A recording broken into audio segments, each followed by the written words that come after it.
नमस्कार। आज हम बात करने वाले हैं एक ऐसी चीज के बारे में जो शायद आपके सोचने का तरीका ही बदल दे।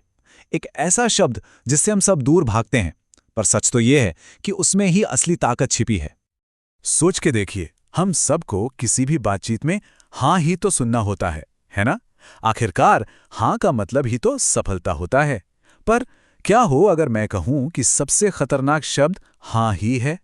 अजीब लगा ना? पर आगे सुनिए, क्योंकि आज हम इसी उलझन को सुलझाने वाले हैं। जरा सोचिए, बचपन से हमें क्या सिखाया जाता है? हाँ बोलो, अच्छे बनो। ना बोलने का मतलब एक तरह से असफलता, एक बंद दरवाजा। समाज ने हमें हाँ के पीछे इस तरह दौड़ाया है कि ये अब हमारी सबसे बड़ी कमजोरी बन चुकी है। और बस यहीं हम हाँ के जाल में फंस जाते हैं। हाँ सुनने की इतनी बेचैनी होती है कि हम ऐसे समझौतों के लिए भी तैयार हो जाते हैं जो ऊपर से तो ठीक लगते हैं, पर अंदर से बिल्कुल खोखले होते हैं। क्यों? क्योंकि असली दिक्कत, असली समस्या तो कभी सामने आई ही नहीं। एफबीआई के एक पूर्व शीर्ष होस्टेज नेगोशिएटर हैं क्रिस वॉस। उन्होंने इस जाल को बहुत अच्छे से समझा है। उनके हिसाब से हाँ 3 तरह की होती है। और सबसे हैरान करने वाली बात, जिस हाँ के लिए हम इतना सब कुछ करते हैं, यानी प्रतिबद्धता वाली हाँ या सच्ची वाली हाँ, वो इस चार्ट में सबसे छोटा हिस्सा है। बाकी सब बस एक धोखा। तो ये 3 हाँ हैं क्या? पहली है नकली हाँ। समझ लीजिए कोई आपसे कह रहा है हाँ हाँ मैं आपको कॉल करूंगा, जबकि उनका ऐसा कोई इरादा ही नहीं है। वो बस आपसे पीछा छुड़ाना चाहते हैं। फिर आती है पुष्टि वाली हाँ। जैसे आप फोन पर किसी की बात सुनते हुए बस हाँ हाँ कर रहे हैं, पर आप कोई वादा नहीं कर रहे। और आखिर में आती है असली चीज, प्रतिबद्धता वाली हाँ, जहां सच में कोई डील पक्की होती है। और यही वो खजाना है जिसे ढूंढना सबसे ज्यादा मुश्किल है। तो अगर हाँ एक जाल है, तो इससे निकलने का रास्ता क्या है? जवाब शायद आपको हैरान कर दे। जवाब है ना।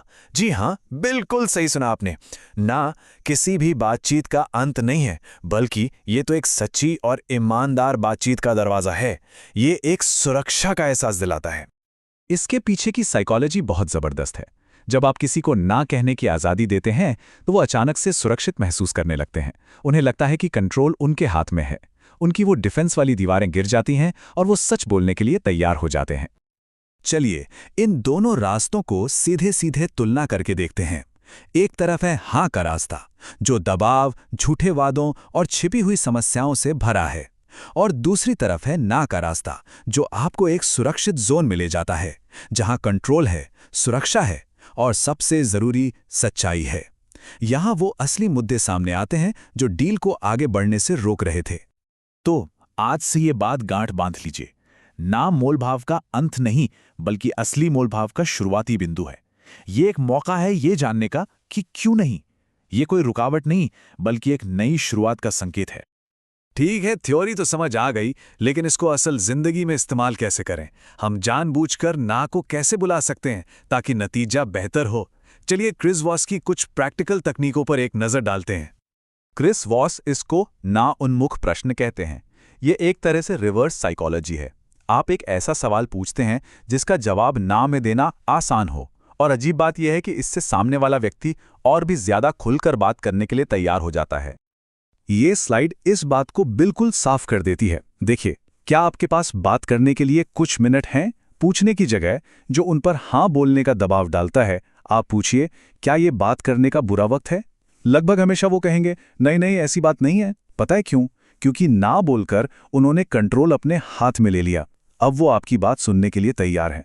दूसरा उदाहरण देखिए, क्या आप इसमें दिलचस्पी लेंगे? के बजाय पूछिए, क्या इस विचार पर सोचना बिल्कुल बेकार होगा?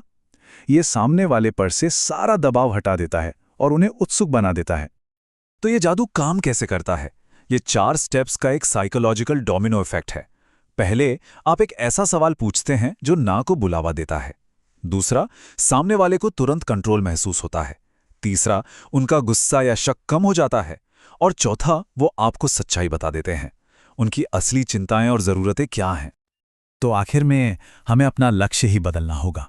हमारा मकसद सिर्फ हाँ हासिल करना नहीं है। हमारा असली मकसद है एक सच्ची, खुली हुई बातचीत शुरू करना, और उसकी शुरुआत अक्सर ना से ही होती है। जब आप ना को गले लगाते हैं तो नतीजे कमाल के होते हैं। जैसा कि आप इस चार्ट में देख सकते हैं, ईमानदारी और स्पष्टता दोनों बढ़ जाती है, जबकि रक्षात्मकता यानी खुद को बचाने की कोशिश बहुत कम हो जाती है।